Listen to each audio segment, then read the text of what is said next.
Hello दोस्तों, आप सभी का हमारे YouTube चैनल फास्ट कैलकुलेशन में स्वागत है। तो इससे पहले की वीडियो में हमने अपनी एक्सरसाइज 1.3 के क्वेश्चन नंबर 4 तक ऑलरेडी डिस्कस कर लिया था और उसे आसान भाषा में समझ लिया था। तो आज के इस वीडियो में हम क्वेश्चन नंबर 5 को आसान भाषा में समझेंगे। तो चलिए बिना किसी देरी के अपनी इस वीडियो को स्टार्ट करते हैं। क्वेश्चन नंबर 5 में दिया गया है 1/17 के दशमलव प्रसार में अंकों के पुनरावृत्ति खंड में अंकों की अधिकतम संख्या क्या हो सकती है, हमें ये बताना है क्वेश्चन में। तो हम सबसे पहले क्या करेंगे, 17 का भाग देंगे 1 में। चलिए हम अपने 17 का भाग जब 1 में देंगे तभी तो हमें पता चलेगा कि हमारे जो पुनरावृत्ति खंड में कितने नंबर ऐसे हैं जो नंबर बार बार पुनरावृत्ति, जिन नंबरों की बार बार पुनरावृत्ति हो रही है। चलिए हम अपने 17 का भाग 1 में देते हैं। 17 का भाग 1 में जाएगा, नहीं जाएगा, तो भाग ना जाए 0, पॉइंट लगाएंगे, 0 बढ़ा देंगे। फिर उसके बाद 17 का डिवाइड क्या 10 में जाएगा, नहीं जाएगा, तो भाग ना जाए 0, पॉइंट लगा है, फिर से 0 बढ़ा दिया। फिर उसके बाद 17 का भाग अब 100 में चला जाएगा, हाँ जी बिल्कुल चला जाएगा। तो 17 5 से क्या हो जाएगा 85, माइनस कर देते हैं। 10 - 5 5 हो जाएगा, 9 - 8 1 हो जाएगा। 17 का भाग 15 में नहीं जाएगा, पॉइंट लगा है, 0 बढ़ा सकते हैं। अब 17 का भाग 150 में चला जाएगा, कितने बार में जाएगा 8 बार में जाएगा। तो 8 बार में जाएगा, कितना हो जाएगा 136। 10 - 6 क्या हो जाएगा 4 हो जाएगा। यहाँ पर क्या आएगा 4 - 3 1। 17 का भाग 14 में तो नहीं जाएगा, पॉइंट लगा है, 0 हम बढ़ा देंगे। फिर से 17 का भाग हम 140 में देते हैं, 140 में चला जाएगा, कितने बार में जाएगा 8 बार में फिर से जाएगा 136। तो 10 - 6 कितना हो जाएगा 4 हो जाएगा, इधर 3 - 3 कितना रहेगा 0 रहेगा। फिर उसके बाद पॉइंट लगा है, 0 बढ़ा देते हैं। 17 का डिवाइड क्या 40 में चला जाएगा, हाँ जी अब आराम से चला जाएगा। 17 2 क्या होता है 34 होता है, 17 3 51, तो ज़्यादा हो जाएगा, 17 2 34। 10 - 4 कितना हो जाएगा 6 हो जाएगा। जैसे आप नॉर्मल डिवाइड करते हैं बिल्कुल वैसा ही है। 3 - 3 0, पॉइंट लगा है, 0 बढ़ा देंगे। अब 17 का डिवाइड कितने टाइम में जाएगा 3 टाइम, तो 17 3 51। 10 - 1 क्या हो जाएगा 9 हो जाएगा।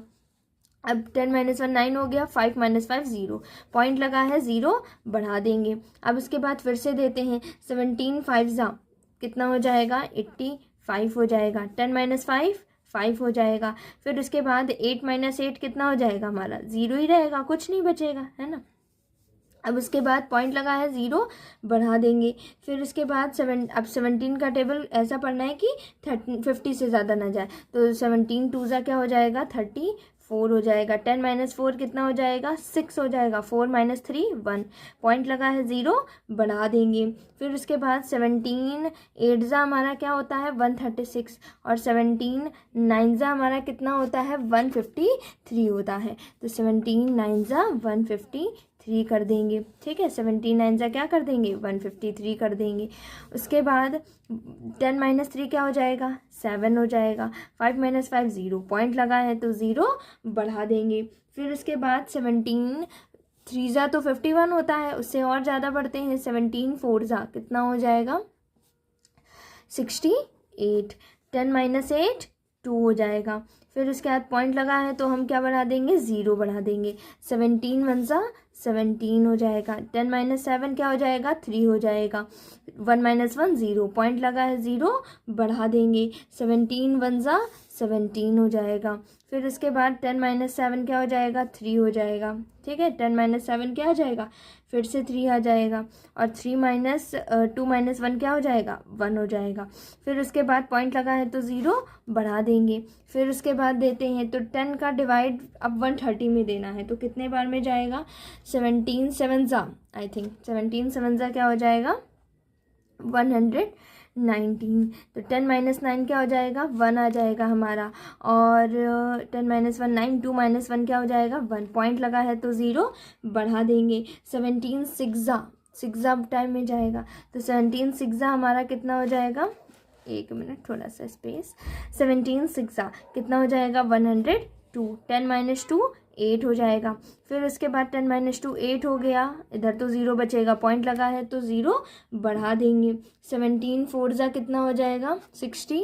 8, क्योंकि 17 5 ज़ा 85 हो जाएगा, है ना। तो अब हम 10 - 8 कितना हो जाएगा, 2 हो जाएगा, और 7 - 6 1 पॉइंट लगा है तो 0 बढ़ा देंगे। अब इसके बाद बताइए 17 का डिवाइड अब 120 में देना है, तो कितना 17 7 ज़ा क्या हो जाएगा 119 हो जाएगा। 10 - 9 1 आ जाएगा। अब देखिए फिर से हमारे पास शेषफल कितना आया, 1 आया या नहीं आया। अब अगर हम देखें तो हमारे पास स्टार्टिंग में भी वैल्यूज़ क्या थी, हमारी 17 से भाग 1 में ही देना था। फिर से हमारा बढ़ता चला जाएगा या नहीं। अभी भी हमारे पास क्या आया है, 17 से जब हमने डिवाइड किया तो हमारे पास जो शेषफल आया वो कितना आया, 1 आया शेषफल। ठीक, अब मतलब इसका मतलब ये निकलता है कि 17 का डिवाइड हमें फिर से 1 में देना होगा, है ना। और हम 17 का डिवाइड तो 1 में देकर आए हैं, दिया था या नहीं दिया था। तो फिर से हमारी नंबर्स रिपीट होना स्टार्ट हो जाएंगे नहीं। फिर से हमारा 0 होगा, फिर से हमारा 0 होगा, फिर 5 होगा, फिर 8 होगा। तो इस तरीके से और नंबर्स बढ़ते जाएंगे कि नहीं बढ़ते जाएंगे, बार बार वही नंबर आते जाएंगे।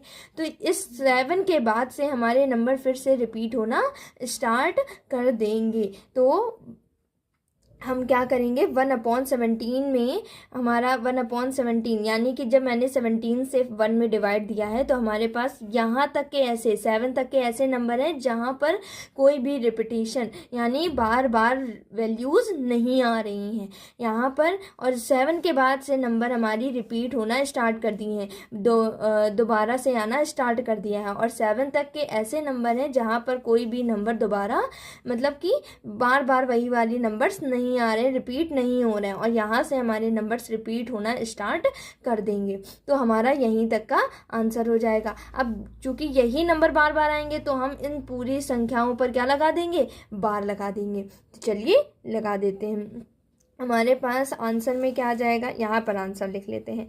हमारे पास यहाँ पर थोड़ा सा और नीचे, यहाँ पर हमारे पास आ जाएगा 0.50, यहाँ पर लिख लेते हैं आंसर 0.058823529411764 और इसके पूरे के ऊपर क्या लगा देते हैं, बार लगा देते हैं। क्यों लगाया, क्योंकि यही नंबर अब बार बार रिपीट होना स्टार्ट कर देंगे। ठीक है, तो बताइए यहाँ पर यही पुनरावृत्ति खंड है कि नहीं है, यही पुनरावृत्ति खंड है। यहाँ पर कितने नंबर है, 1 2 3 4 5 6 7 8 9 10 11 12 13 14 15 16 हम लिख देंगे कि यही कितने नंबर पुनरावृत्ति खंड में नंबर है, 16 नंबर है। तो ये हमारा क्वेश्चन नंबर क्या हो जाएगा, 5 का सोल्यूशन हो जाएगा। चलिए अपने नेक्स्ट क्वेश्चन को सॉल्व करें। नेक्स्ट क्वेश्चन नंबर 6 को देखते हैं क्या दिया गया है। क्वेश्चन में दिया गया है P/Q Q0 = 0 के रूप की परिमेय संख्याओं के अनेक उदाहरण दीजिए। जहां P और Q पूर्णांक है जिनका एक के अतिरिक्त अन्य कोई भी उभयनिष्ठ गुणनखंड नहीं है और जिनका शांत दशमलव प्रसार है। शांत दशमलव प्रसार, अशांत अनावृत्ति, अशांत पुनरावृत्ति, इस टाइप के हम लोग पहले ही डिस्कस कर चुके हैं। क्या आप अनुमान लगा सकते हैं Q को कौन सा गुण अवश्य संतुष्ट करना चाहिए। मतलब हमें ये बताना है इस पूरे क्वेश्चन में, इस बड़े से क्वेश्चन का केवल इतना सा मतलब है कि हमें ऐसे उदाहरण देने हैं जो कि परिमेय संख्याओं के हों। तो आप कोई भी दे सकते हैं, मान लिया आपने 2/3 दे दिया, ठीक है। फिर उसके बाद आप दे सकते हैं 5/7, कोई भी उदाहरण दे सकते हैं। हमने उदाहरण दे दिए। इनमें उदाहरण के बाद फिर क्या बोला जा रहा था कि P और Q पूर्णांक होने चाहिए। हाँ, हमारे P और Q पूर्णांक भी हैं और हमारा हर जो है वो 0 भी नहीं है। ठीक है, ये हमने 2 उदाहरण ले लिए। फिर उसके बाद कि Q हमारा कहाँ होता है, नीचे हर में होता है ना। P/Q अगर इसे हम देखें, कंपेयर कराएं तो Q हमारा कहाँ होता है, नीचे हर में। तो Q हमारा 0 नहीं होना चाहिए, 0 तो नहीं है, 3 और 7 है हमारा। फिर उसके बाद कौन सा गुण संतुष्ट करना चाहिए जिससे कि हम बता सकें कि ये शांत दशमलव प्रसार है या फिर नहीं है। अच्छा, ये हमारे परिमेय संख्याएं तो हैं, लेकिन शांत दशमलव प्रसार है या नहीं है, इसको बताने के लिए हमें Q का ऐसा गुण बताना है कि किस गुण के कारण हम कहेंगे कि हमारा शांत दशमलव प्रसार है या फिर नहीं है। तो सबसे पहले तो अगर हम और भी उदाहरण लें तो, या उदाहरण नहीं, हम आपको डायरेक्ट वो बताते हैं। तो हमें ये बताना है कि कौन सा गुण शांत दशमलव प्रसार का होना चाहिए। तो सिंपल, अगर आपके हर में क्या हो रहा है, 2 की घात बन रही है या 5 की घात है, 2 की घात अगर बन रही है और 5 की घात अगर बन रही है तो फिर, और इसके अलावा और कोई घात नहीं बननी चाहिए। जैसे उदाहरण के लिए अगर हम लें, जैसे 5 अपॉन यहाँ पर है 2 की पावर 2 इंटू 5 की पावर 2, ऐसा कुछ लिखा हुआ है। तो यहाँ पर देखिए केवल 2 की घात 2 है और ये 5 की घात 2 है ना। इसके अलावा तो और कोई भी नंबर नहीं है। तो इसका मतलब ये हमारा क्या हो जाएगा, शांत दशमलव प्रसार हो जाएगा। तो यही चीज़ हमें बतानी है कि Q का कौन सा गुण है। ऐसे आप डायरेक्ट बता सकते हैं, अगर हर में आपका 2 की घात बन रहा है और हर में 5 की घात बन रहा है, या ज़रूरी नहीं कि आपका दोनों की घात बने, या फिर 2 की घात बने या फिर आपका 5 की घात बने, इन दोनों के अलावा और कोई भी घात के रूप में नहीं आना चाहिए हर में। अगर आ रहा है, मान लीजिए यहाँ पर अगर 3 होता तो ये हमारा शांत दशमलव प्रसार ना होता। ठीक है, तो केवल और केवल हर में 2 की घात कुछ बननी चाहिए या फिर 5 की घात कुछ बननी चाहिए। अगर दोनों आ रहे हैं तो वेल एंड गुड, बहुत अच्छी बात है। अगर नहीं आ रहे हैं तो कम से कम या तो 2 आए या फिर 5 की घात आए, इनके अलावा और कुछ भी नहीं आना चाहिए। अगर आ रहा है तो वो हमारा शांत दशमलव प्रसार नहीं होगा। तो इसे हम कैसे भाषा के रूप में लिखेंगे, तो केवल इतना ही बताना था कौन सा गुण आवश्यक है, कि हर में 2 की घात का होना और 5 की घात का होना। तो ये हमारा हर क्या होता है, हमारा Q होता है ना।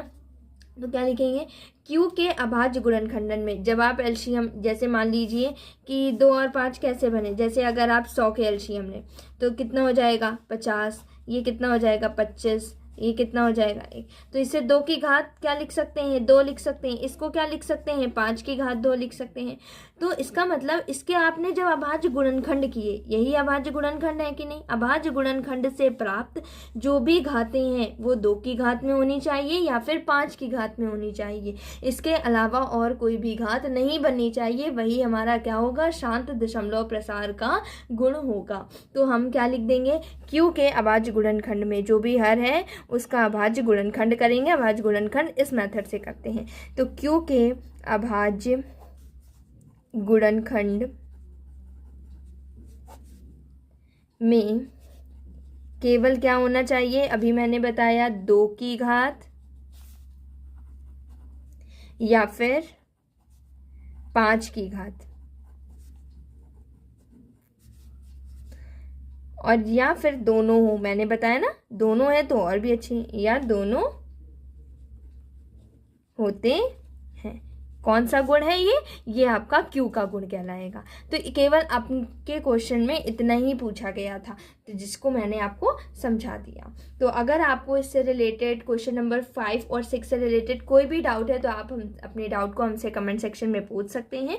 फिर अगर आपके लिए वीडियो हेल्पफुल रहा हो तो आप हमारे चैनल फास्ट कैलकुलेशन को लाइक करें, शेयर करें और सब्सक्राइब करें, और बेल आइकन दबाना ना भूलें ताकि आगे आने वाले सारे नोटिफिकेशन सबसे पहले आप तक पहुंच सकें। Thank you for watching this video.